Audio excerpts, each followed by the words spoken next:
খেয়াল করেন আমি এখানে একটা ডিজাইন মাত্র করলাম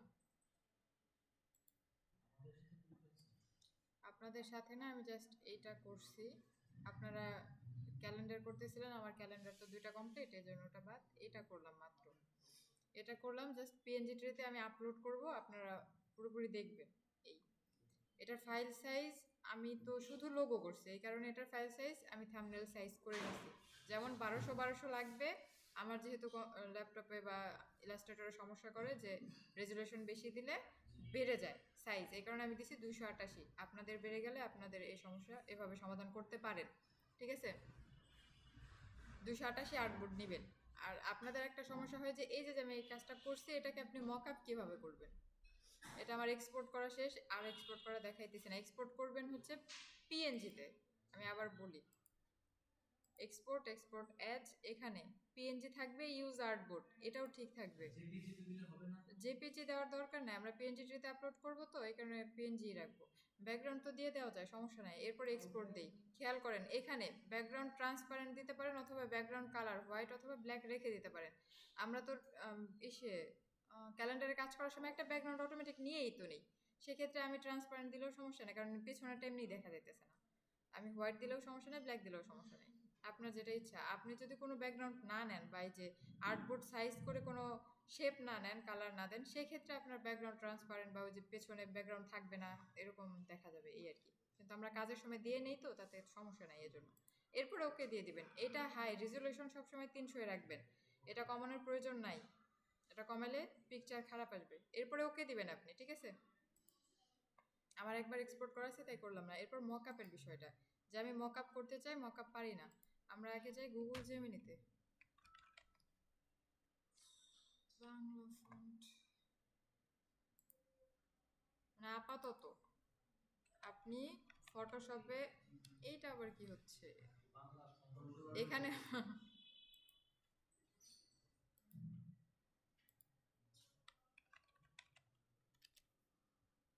আপাতত আমরা এটা ইউজ করব, আপনারা ফটোশপে মকআপ শিখে গেলে তখন আর এটা প্রয়োজন হবে না, ঠিক আছে? আমি ওকে আমার পিকচারটা দিব, আপনি যে পিকচারটা করছেন আপনি ওই পিকচারটা দিবেন। জাস্ট আমি পিকচার সিলেক্ট করে ওকে।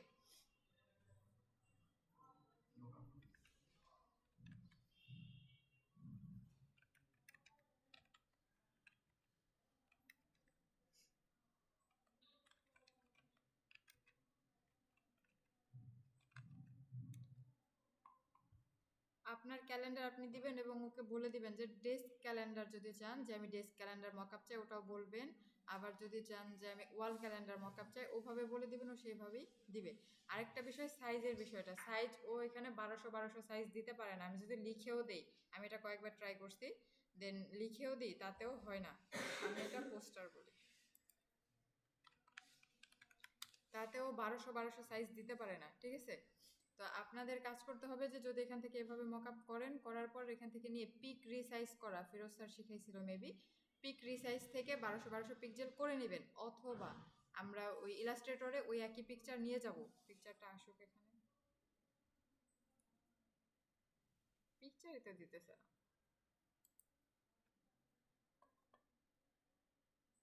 এখানে আমি জাস্ট মকআপটা চাইছি, ও মকআপ দিয়ে দিছে, কিন্তু বললাম সাইজের কথা, সাইজটা আপনাদের রিসাইজ করে নিতে হবে। এখানে 1200 সাইজের পাবেন না, 1200। এটাকে আপনার কাজ করতে হবে, এই ইমেজটাকে আপনি ডাউনলোড করেন।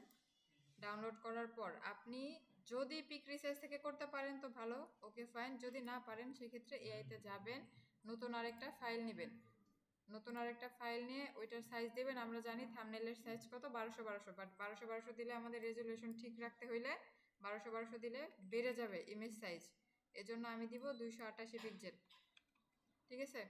288, 288। কালার মোড RGB থাকবে, কারণ এটা আমার প্রিন্ট আউট হবে না, আমি তো জাস্ট মক আপটা করতেছি, আর কিছু না, তাই তো? এরপরে ক্রিয়েট। এখন আপনার কাজ, আপনি যে পিকচারটা ডাউনলোড করলেন একটু আগে, ডাউনলোডে আছে মেবি, হ্যাঁ এই যে পিকচারটাকে ধরে ড্র্যাগ করে নিয়ে আসেন।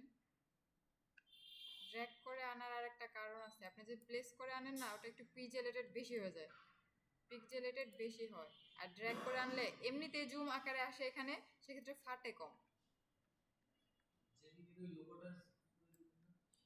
ওইটা তো থাকবে না, আমি আর্টবোর্ডের বাইরে দিয়ে দেবো ওইটুকুকে, ওইটুকু রাখবোই না।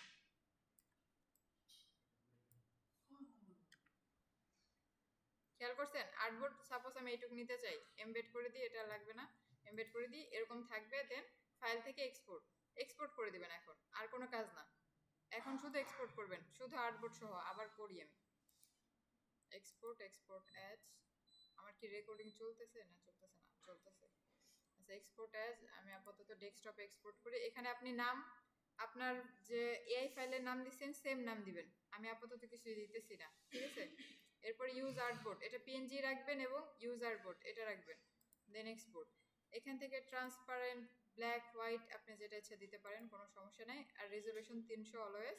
এরপর ওকে, আমি একটু চেক করে আসি ওই ডেস্কটপে। এটা খেয়াল করেন 1200 পিক্সেল আসছে। হ্যাঁ, আপনাদেরও সেম এই কাজটাই করতে হবে। যারা এই মকআপ নিয়ে সমস্যায় আছেন, এইটুকু করেন, জেমিনিকে দিয়ে করায় দেন। এখান থেকে 288 আর্টবোর্ড নিয়ে রিসাইজ করে দেন। পিক রিসাইজে অনেক সময় ঠিকভাবে করতে পারে না ও, বড় করার ক্ষেত্রে, বিশেষ করে হাইট বড় করার ক্ষেত্রে ঝামেলায় পড়ে, ঠিক আছে? এই কারণে আপনার ইয়া দিতে পারে না, আপনি সেক্ষেত্রে এখান থেকে করতে পারেন। আচ্ছা, এটা গেল, আপনাদের মকআপ শেষ। সবাই এখন খেয়াল করেন, এখন কাজ করার দরকার নেই, আপনি জাস্ট খেয়াল করেন। আপনাদের মকআপ শেষ, এরপরে কাজ হচ্ছে, আমাদের সব কাজ শেষ, আমরা এখান থেকে বের হই। এরপরে আমার কাজ হচ্ছে আমি ফাইলে যাব। মানে আমার তো এখন picture AI file ready, AI file ready করার পর থাম্বনেলও রেডি, তাই তো? থাম্বনেল রেডি, এটাকে আপনি যে পিকচার এক্সপোর্ট করবেন 12টা আর্টবোর্ড, ওটা এক্সপোর্ট করার দরকার নেই, কারণ ওই পিকচার তারা আপলোড করতে হয় না, আমরা এআই ফাইল থেকে বের হয়ে যাই। এখন আমাদের এটা দরকার নেই, আমার এটা সেভ হয়ে গেছে, সেভ করছি, দেন বের হয়ে যাচ্ছে।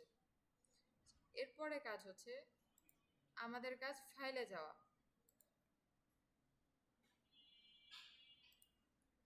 ফাইল আমি এখানে সেভ করছিলাম, আমি এখানে যাইতেছি, আমি হচ্ছে অ্যাডমিশন গোয়িং অন এই নামে করছি, এবং আমার থাম্বনেল আমি এটাই করছি, কারণ এটা তো লোগো, আমার বাড়তি করতে হয় নাই। আর এক্ষেত্রে আমার আরেকটা জিনিস দিতে হবে, টেক্সট ফাইল, যেটা টেক্সট ফাইল আমি ইউজ করব। টেক্সট ফাইলের জন্য কি নিব, নিউ, নিউ থেকে টেক্সট ডকুমেন্ট, টেক্সট ডকুমেন্ট, এখানেও সেম একই নাম লিখব।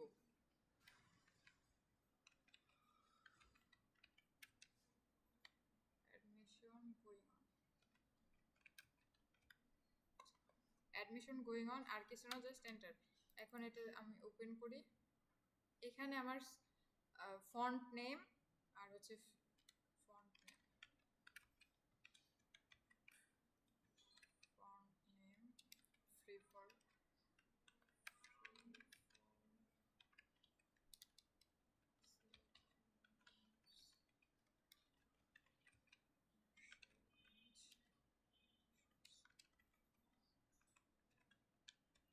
আচ্ছা খেয়াল করেন, এখন আমার জাস্ট এই ইনফরমেশনগুলো দিয়ে দিতে হবে। ফন্ট নেম, এটা আমি কোথায় পাবো বলছিলাম, এআইতে আপনি জাস্ট এআই ফাইল যখন করেন তখন খেয়াল রাখবেন যে আপনি কোন ফন্টটা ইউজ করছেন, তাই তো? বা যদি মনে নাই থাকে লিখে রাখবেন। আমার কাজ, আমার ফন্ট বের করা শেষ ছিল, তো আমি ফন্ট এখান থেকে, আমার ফন্টের নাম ছিল হচ্ছে লি, আচ্ছা আলিনুর নক্ষত্র, ঠিক আছে? তো আমি এটাই কপি করে ওখানে দিয়ে দিব।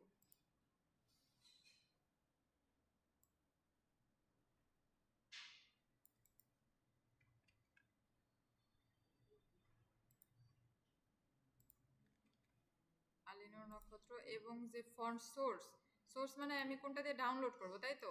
ওই সোর্সটাই তো, এইটাই আমি যেটা দিয়ে ডাউনলোড করব, ডাউনলোড লিঙ্কটা। যেমন লি আলিনুর, আমি এখানে গেছি, লি আলিনুর বের করছি, এই যে এই লি আলিনুর বের করার পরে এটা যে কোন ফন্ট, এটা ডাউনলোডে দিছি, ডাউনলোডে দেওয়ার পর হচ্ছে এটা আসছে, মানে এটাই ডাউনলোড লিঙ্ক।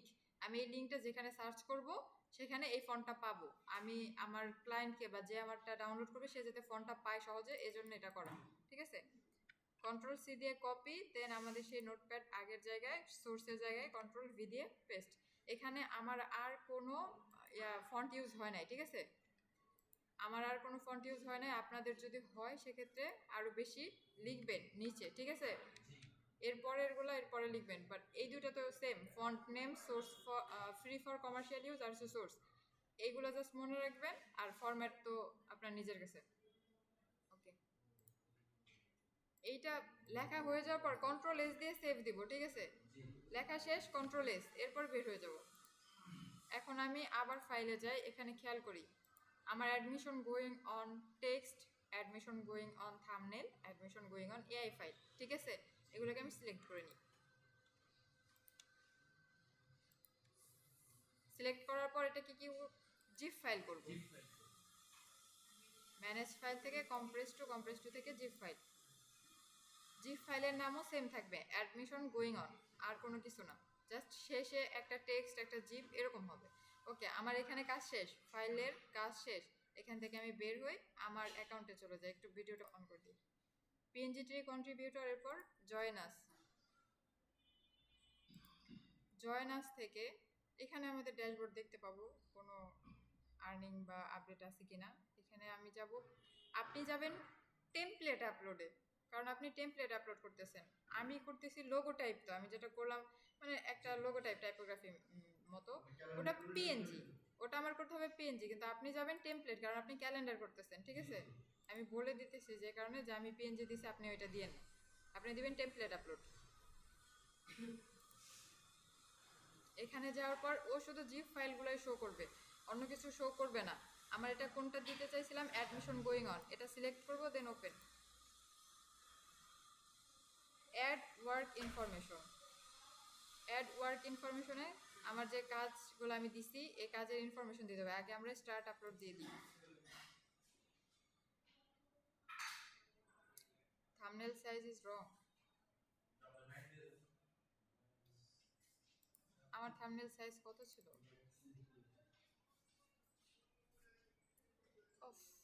1201 হয়ে গেছে, খেয়াল করছে? এটা আমি নিজেই খেয়াল করি না, যাই হোক এটা আবার ঠিক করে আসতে হবে। খেয়াল করেন এটা আপলোড হয়ে গেছে। এরপর আমার কাজ হচ্ছে অ্যাড ওয়ার্ক ইনফরমেশন। এখানে ওয়ার্ক ইনফরমেশন আমি কি কি কাজ করলাম এগুলা সাবমিট করতে হবে। টু সাবমিট, দেন এটাতে জাস্ট ক্লিক করলে ক্যাটাগরি বা এগুলো চলে আসবে। ক্যাটাগরি এখন ভর্তি চলছে, এটা কি ডিজাইন করলাম, কার্ড, ব্রোশিওর, পোস্টার, মানে যাই বলেন আপনি, আর যেটা হবে এখন আপাতত ভর্তি চলছে যে একটা ট্রেন্ড বা এরকম কিছু বলা চলে, কি দিব বলেন তো? পোস্টার, ওকে, আচ্ছা ঠিক আছে, এটা পোস্টারের মধ্যে ক্যাটাগরিতে দেই, ঠিক আছে? ক্যাটাগরি এখানে থাকবে, আপনি আপনার, আচ্ছা সবাই একটু চুপ করবেন, একটু খেয়াল করেন প্লিজ। আপনি আপনার যে ক্যাটাগরিতে ফেলবেন আপনি ওই ক্যাটাগরিটা দিবেন, অথবা আদার্স আছে, অনেক ধরনের আছে। আমি জাস্ট, এটা হচ্ছে ভর্তি চলছে শুধু টাইপোগ্রাফি বা পোস্টার ইউজ করার জন্য। লোগো বলা যায়, এখন আমি পোস্টার দেবো না লোগো দেবো বুঝতেছি না। আচ্ছা একটা দিই, আপাতত পোস্টার দিই, ঠিক আছে? ভর্তি চলছে, পোস্টারের মধ্যে বেশি পড়ে, তাই না? ওকে, ক্যাটাগরি 2 আপনি দিতে পারেন, দেখি কি আছে। ফেস্টিভ্যাল, এডুকেশন, ওকে থাক, আর কিছু দেওয়া লাগবে না। ফন্ট ইউজেস, এখানে ফন্টের নাম, আপনার ফন্টের নামটা বা ফন্টের সোর্সটা দিতে হবে। এখানে আদার সাইজ দিছেন, এরপরে দিবেন ফন্টের সোর্স, আমাদের যে কপি করা ছিল না ওইটাই এখানে দিয়ে দেবো। এটা সি,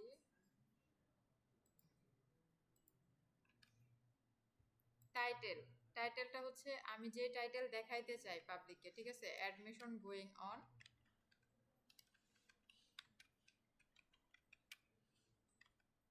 অ্যাডমিশন গোয়িং অন, ভর্তি চলছে লিখে দিই। আমি এটা দেখাইতে চাই যে আমার পিকচার নিচে এটা দেখাক। ওকে, মেইন কিওয়ার্ড, মেইন কিওয়ার্ড হচ্ছে তিনটা, দুইটা থেকে তিনটা দিতে হয়, এবং সেকেন্ডারি কিওয়ার্ড হচ্ছে সর্বনিম্ন মেবি 50টা দেওয়া লাগে, 20টা থেকে 50টা, হ্যাঁ 20টা থেকে 50টা, ঠিক আছে? এই কিওয়ার্ড হচ্ছে আপনারা চ্যাট জিপিটি থেকেও বের করে নিতে পারেন, অথবা চ্যাট এসে পিএনজি ট্রিতে গিয়ে সার্চ করবেন আপনার রিলেভেন্ট বিষয়, আপনি যে টপিকটা ডিজাইন করছেন ওটা দিয়ে সার্চ করবেন। হ্যাঁ, আপনি যে টপিকটা করছেন ওটা দিয়ে সার্চ করবেন, যতগুলো আসবে ওগুলাই আপনার কিওয়ার্ড, স্বাভাবিক। ওখান থেকে কিছু পাবেন, এরপর আপনার বাইরে থেকে কিছু আনতে হবে, কারণ 20টার উপরে নিতে হবে, 20টা তো নিতে হবে, 20টা তো আর আপনি ওইখান থেকে পেয়ে যাবেন না, তাই না? গুগল থেকে নিতে পারেন। মেইন কিওয়ার্ড 3টা এবং সেকেন্ডারি কিওয়ার্ড 20টা সর্বনিম্ন, ঠিক আছে? অনেকগুলা কিওয়ার্ড আপনাকে রিসার্চ করতে হবে। এখন আমি বসে বসে কিওয়ার্ড লিখি, আপনারা আপনাদের কাজ করেন। এটা অফ থাক, হ্যাঁ ভিডিও অফ থাকে ইউটিউবে। হ্যাঁ, আমি আমার কাজের জন্য যে ইনফরমেশনগুলো দেওয়া দরকার ওগুলো ইনফরমেশন দেওয়া শেষ, দেন শেষে আই এম সাবমিটিং ভর্তি চলছে লোগো ডিজাইন, আমি একটা টাইপোগ্রাফি বা লোগো ডিজাইন করছি, সেটা বলছে আপনি দিবেন ক্যালেন্ডার ডিজাইন, ঠিক আছে।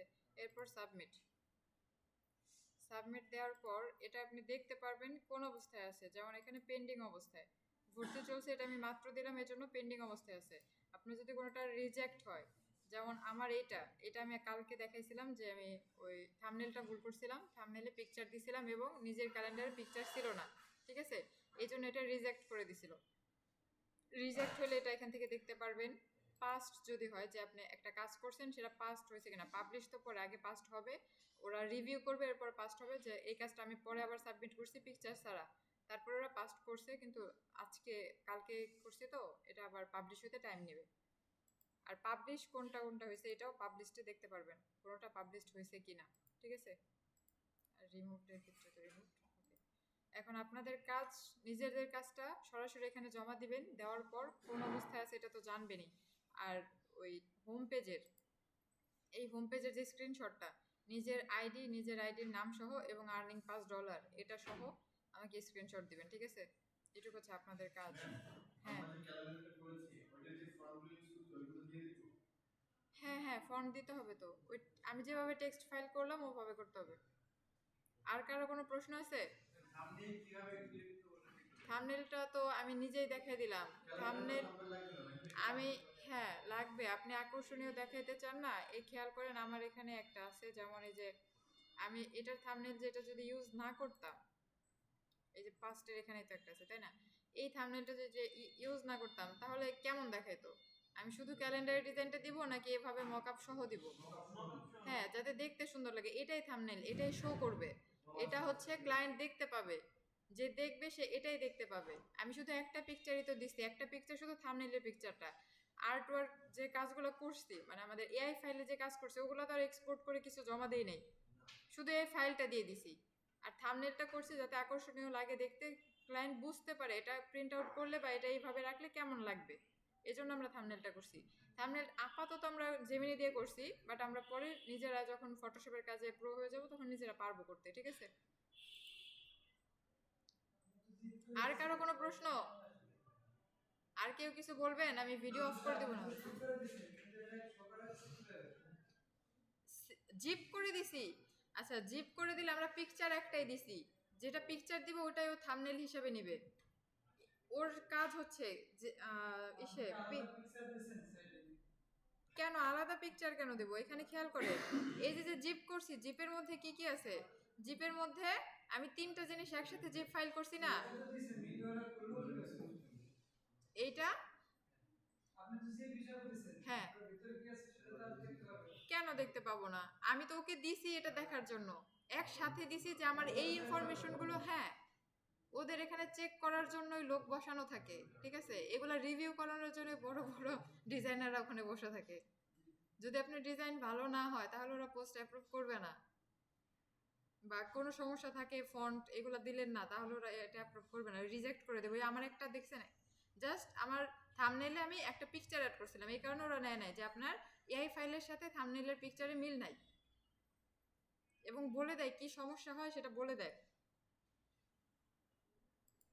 আর কেউ কিছু বলবেন? 12টা তো আপলোড করবেন কেন? আপনাকে বললাম আমি জাস্ট একটাকে থাম্বনেল করবেন। অফ করে দিলাম রেকর্ডিং।